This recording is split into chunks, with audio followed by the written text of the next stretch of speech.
At first I thought it was my mind, or maybe the wind brushing against my window. But then I heard it again. Closer. I know you're awake. My body refused to move, my eyes fixed on the ceiling.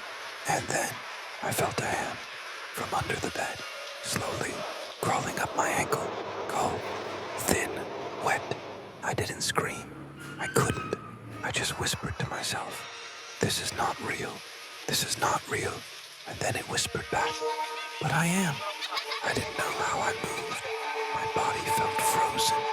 But that hand, cold, thin, and wet, clinging to my ankle, forced me to act. Slowly, I inched toward the edge of the bed. Each breath felt like a thunderclap in the silence. My mind screamed for me to stop, to run, to do something, but I couldn't. The room was pitch black. I reached for my phone on the nightstand, but the screen only flickered, then went dead. No flashlight, no power, no explanation, just a voice. "You're already awake. Why pretend?" It was soft, almost scary, like something trying to soothe me before it killed me. I took a shaky breath and lowered my legs to the floor, and then I heard it, a second voice, deeper, closer. By the side of my bed, you heard the call. You woke up. My heart slammed in my chest. I turned slowly toward the voice. My body moved on its own, half drawn by fear, half by some unseen force. That's when I saw a figure, pale, dressed in white, long black hair draped over her face like a curtain of shadows. She stood just a few feet away from the door, watching me, waiting. "Don't be afraid," she whispered. But it wasn't comforting. Her presence was wrong, like she didn't belong here, like she came from somewhere else, somewhere cold, somewhere forgotten. My knees nearly buckled. My hands reached out for balance, grasping at nothing but air. "I only want to talk," she said again. "You heard me, didn't you?" My lips parted. I wanted to speak, to ask who she was, why she was in my room, how she touched me when the door never opened. But my throat was dry. My voice was gone. She took a step forward, and in that moment, memories that weren't mine flooded in. An old house, rotting wood, a locked door in the middle of the forest. I had never been there, yet it felt familiar. "Do you remember now?" Her voice echoed, and just like that, she vanished, gone, like mist. I remained frozen, sitting on the edge of the bed, the cold air wrapping around me like a second skin. I looked at the clock, 2:27 a.m. Only 10 minutes had passed, but something inside me had shifted. Something had started, and deep down I knew she would be back. The next morning I tried to convince myself it was just a dream, a vivid nightmare, the kind that feels too real but fades with the daylight. But this one didn't fade. The memory of her voice, the cold hand, her figure in white, it all stayed. Clear, heavy. I stared at the floor beneath my bed for a long time. Nothing there. No marks. No sign that someone had touched me. And yet, when I looked in the mirror to wash my face, there were fingerprints. 5 pale, faint fingerprints wrapped around my ankle. I didn't scream. I just stared. That was when I knew she was real, and she touched me. I stayed quiet that day. I didn't go to work, didn't turn on the TV, didn't check my phone. I listened. Every creak, every shift in the air, every small, unnatural silence. It felt like something was waiting, watching. The light outside faded quickly, almost unnaturally fast. And when the clock hit 2 a.m., I felt it, that same shift in the air, like the house was holding its breath. I turned off all the lights, sat in bed, blanket to my chest, eyes fixed on the door, and then I heard it. Knock, knock, 2 soft knocks, but not on the door to my room, on the closet door, inside my room. I hadn't opened that closet in weeks. There was nothing inside, only old coats, A broken fan. Boxes I never unpacked. Knock. Again. This time slower. Heavier. Like a hand. Like her hand. I reached for the lamp. The switch clicked. Nothing. Bulb didn't turn on. Darkness swallowed the room. Then I heard her voice again. I told you. Don't pretend. It was coming from inside the closet. I wanted to scream. To run. To throw the door open and face it. But I couldn't move. Because I heard another voice. This one from the hallway. Don't open it. It was a whisper. A man's voice. Raspy. Urgent. Frightened. Whatever you do, don't open the door. I turned my head slowly toward my bedroom door. There was a shadow under it. Someone was standing just outside. And then, the closet door creaked open. Not all the way. Just an inch. Just enough to see her eyes. Two black empty eyes. Not human. Not alive. She didn't blink. Didn't breathe. She just stared. And slowly, ever so slowly, smiled. She smiled. Not a kind smile. Not even human. It was the kind of smile a predator gives when it knows you're trapped. And I was. I couldn't look away. Her eyes, two holes of darkness, locked onto mine. Then she whispered, very softly, you opened the wrong door. My throat tightened.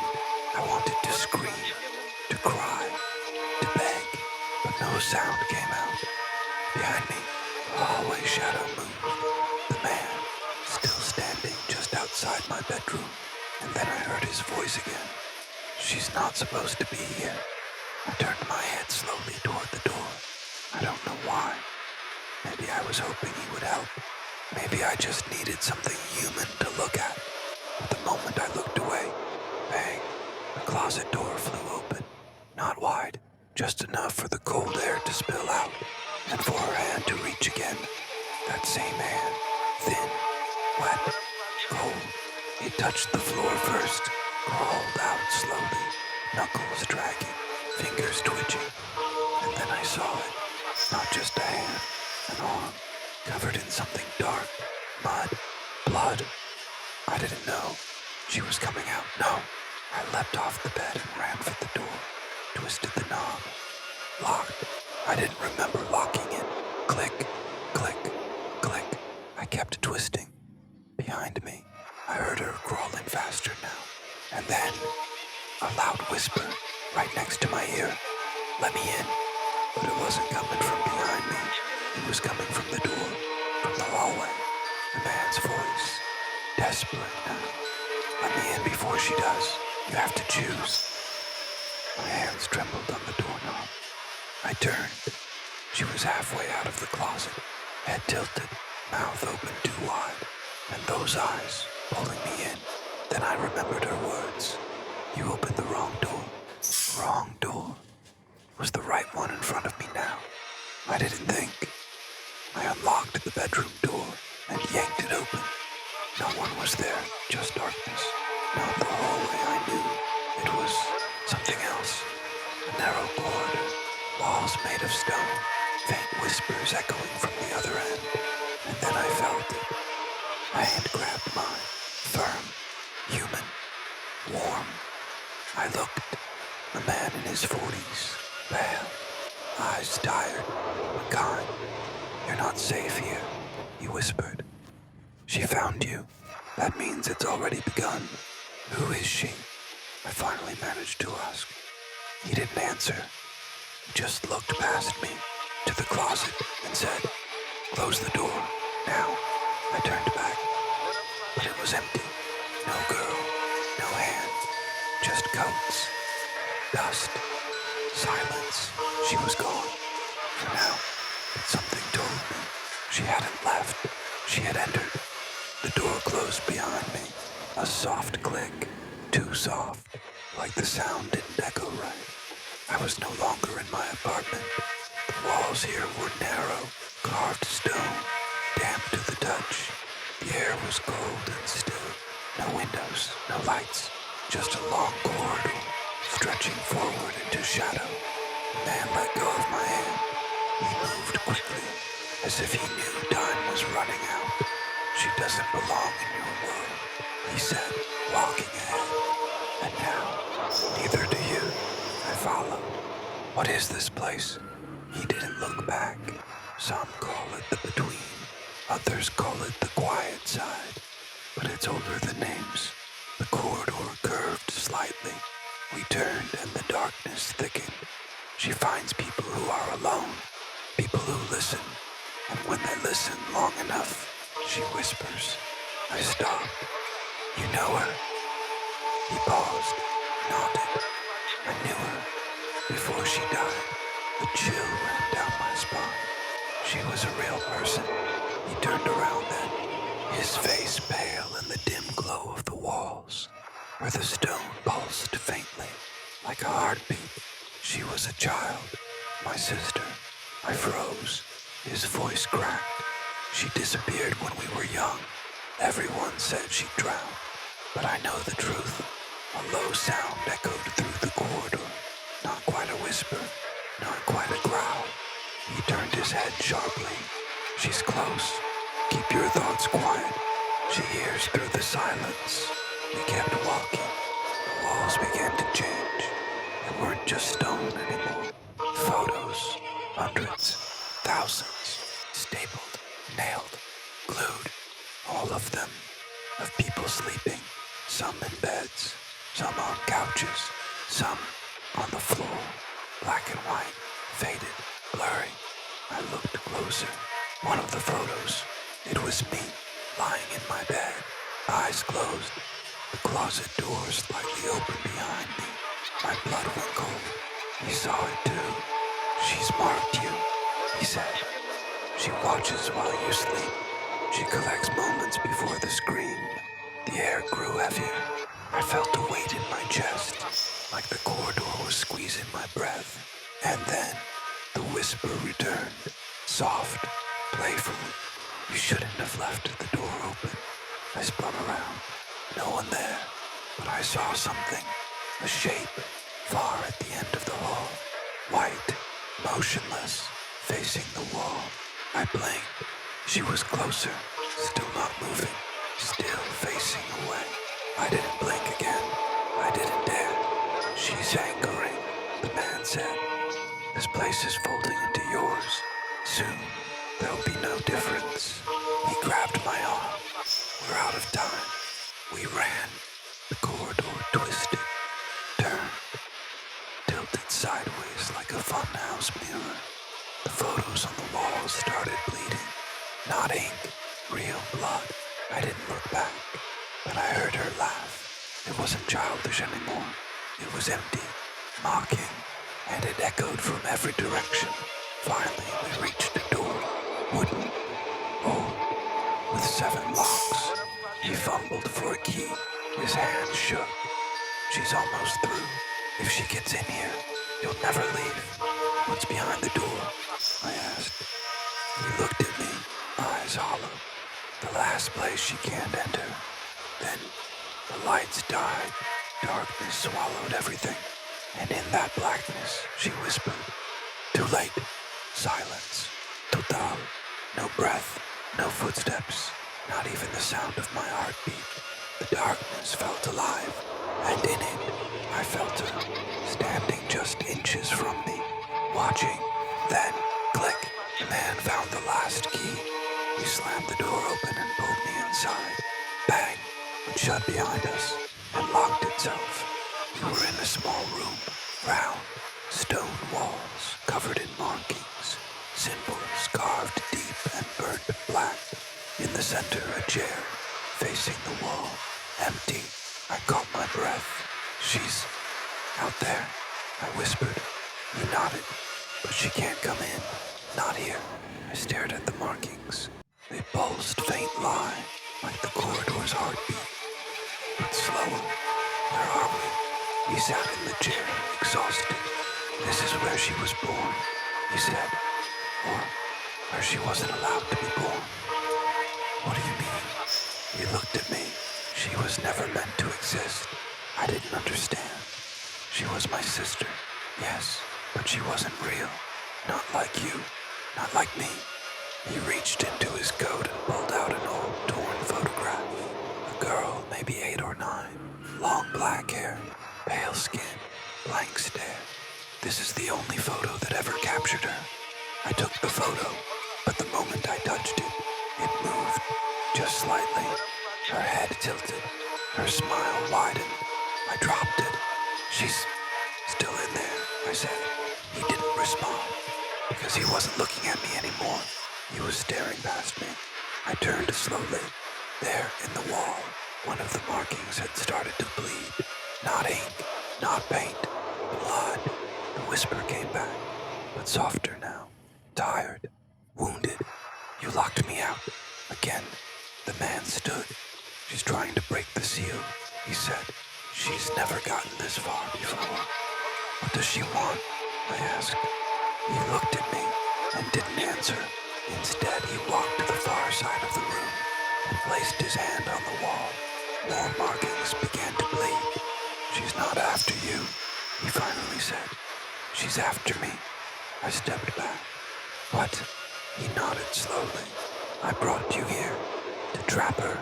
The room grew colder. My breath turned white. You used me. I'm sorry, he said, but she needs a door.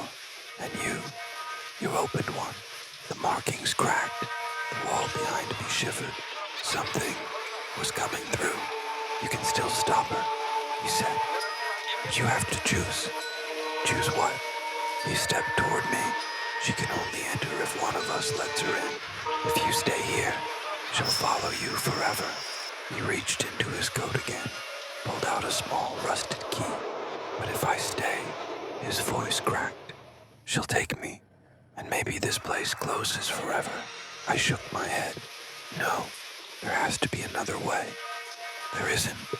Behind me, the sound of scratching, fingernails on stone, getting closer, then tap, tap, from inside the wall. She's here. He looked at me one last time. I'm sorry. And before I could stop him, he shoved the key into the door behind me, opened it, light poured in. My apartment, 2:17 a.m., exactly where I had been. I turned back. He smiled. Run. Then he shut the door, and I heard her scream, not in pain, not in anger, but in joy. I was back. Same apartment, same darkness, same clock, 2:17 a.m. The door behind me, gone. Just a blank wall now, as if it had never existed. But the cold remained, and the silence was wrong. I walked slowly to the window, pulled open the curtains. The city lights looked the same, but everything felt distant, faded, like I was looking at a memory instead of a street. And then, a whisper, not from under the bed, this time from the closet. I'm still here. I didn't move, didn't blink. I waited, but nothing happened. The voice didn't return. The closet didn't open, so I turned on every light in the apartment, every room, every hallway, even the bathroom. It took me hours before I sat down again. It was 4:11 a.m. I opened my phone. No signal. I tried calling someone, anyone. No ringtone, no static. Just click. Someone answered, but didn't speak. I waited. Then, that voice again. But it wasn't a whisper anymore. It was closer, clearer, right next to my ear. You left the door open. I dropped the phone, ran to the front door, opened it, sprinted down the hall. The building was empty. No lights, no sounds. Even the emergency exit was sealed. Trapped again. I walked back to the apartment, slowly. Everything felt fragile, like the walls could collapse inward any second. When I entered my room, I noticed something on the floor. A photo, faded, black and white. I picked it up. It was me, sleeping. But this time, I wasn't alone. A figure stood beside my bed, face hidden in shadow, hair long, dress soaked, hand reaching toward my ankle. The same cold, thin, wet hand I'd felt that night. I flipped the photo over. One word was written in red ink. Soon. The next few days blurred. I stayed awake as long as I could. Coffee, pills, noise, anything because that's when she came. Not when the lights went off, not when I closed my eyes, but when everything was quiet, when the world paused. That's when she whispered, "You brought me back." I tried to tell myself she wasn't real, that the man, that door, it was a dream. But then I noticed something new. The mirror, every morning, there were fingerprints, tiny, wet, smudged like someone pressing from the other side. One day I stared too long, and for a split second, she looked back. Not a reflection, not me, her, and she smiled.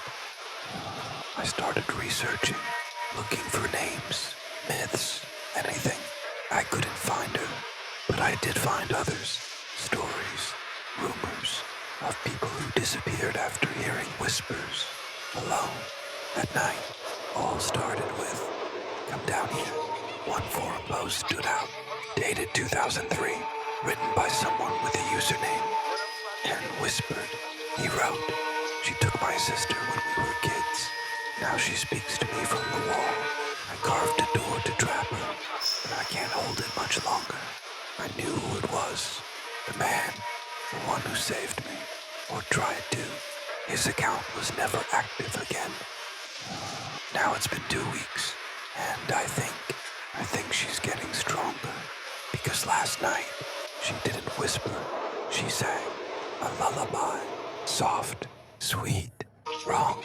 And when I opened my eyes, she was standing in the corner of the room, still, watching, not moving, not breathing, just smiling, like she had all the time in the world. It's been 3 nights since I saw her. Not heard, not felt, saw. She stood by the window, hands clasped, hair drenched, head slightly tilted, as if she were listening. But the city was quiet. Even the wind held its breath. And I tried to move, but my body had its own rules now. Frozen, like the room obeyed her instead of me. When I finally blinked, she was gone. No wet footprints, no whispers, just the silence. But that's when I noticed something else. The mirror was fogged, even though the air was cold. I stepped closer, wrote 3 words with my finger. "Who are you?" No response. I turned to leave, then heard it, a second finger, slowly tracing letters from the other side. She wrote, "I'm you." The next day I covered all mirrors, drapes, sheets, tape, anything I could find. It didn't help. She didn't need reflections anymore. She started knocking, not on the door, on the walls, on the ceiling. Sometimes, from inside the closet, 3 slow knocks, always at 2:17 a.m. I tried knocking back once, 3 times. There was a pause, then 4 knocks in return, as if she was correcting me, reminding me who's in control. I reached out to someone, an old friend I hadn't spoken to in years, told her everything. She laughed at first, then asked something strange. Did she say anything about the door, behind your dreams? I didn't understand, but she did. Said she used to dream about a room, always the same, always empty, except for one door, thin, black, wet. She said the moment she opened it, she forgot who she was. When she woke up, she had someone else's name written on her arm, in red. She's looking for a way out, my friend whispered. Through us. Then the call dropped. Her number was gone from my contacts, like she never existed. That night I dreamt. Same room, same door. But this time, it was already open. I walked toward it, slowly, breath shallow. Inside was a hallway, lined with mirrors. Every reflection was wrong. Some versions of me were older, some crying. One was laughing, mouth far too wide. At the end of the hallway was her, back turned, hair hanging. She whispered, "You're almost ready." I woke up with dirt under my nails and a name carved into my wall. Nathaniel whispered, the same name from the forum post, the man who tried to trap her. I looked again was gone, but I still remember the way it looked, written in uneven, wet strokes, like it had been drawn with. No, I don't want to know. Last night I tried one more thing. I sat in front of the mirror, uncovered it, lit a single candle, and waited. 2:17 a.m. Nothing. Then, her voice, soft, close. You brought me home. I looked up, and for the first time, she wasn't in the mirror. She was behind me, smiling, reaching, and then darkness. They say the mind protects itself, that when we see something we shouldn't, hear something not meant for us, it hides it, buries it, like a wound under skin. But some wounds fester.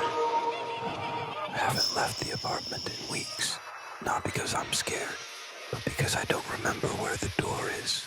Not the front door, the door, her door. It moves now. Sometimes it's behind the fridge, sometimes inside the mirror. Once it was in my closet, where all the lights had burned out, and every night at 2:17 a.m., I hear her behind it, not whispering, just breathing, waiting. I tried burning the journal, the photos, even the wall where her name appeared. But fire doesn't work here anymore. Time doesn't either. My clocks are stuck. Everyone, at 2:17, she's rewriting the rules. Or maybe I'm already on the other side. Sometimes I hear someone else in the building. Footsteps, creaking, whispers, like someone just moved in next door. A new tenant. Poor thing. I wonder if they've met her yet. Because she never stays with one person too long. Before I go, there's something I need you to do. Just one thing. Check your mirror right now.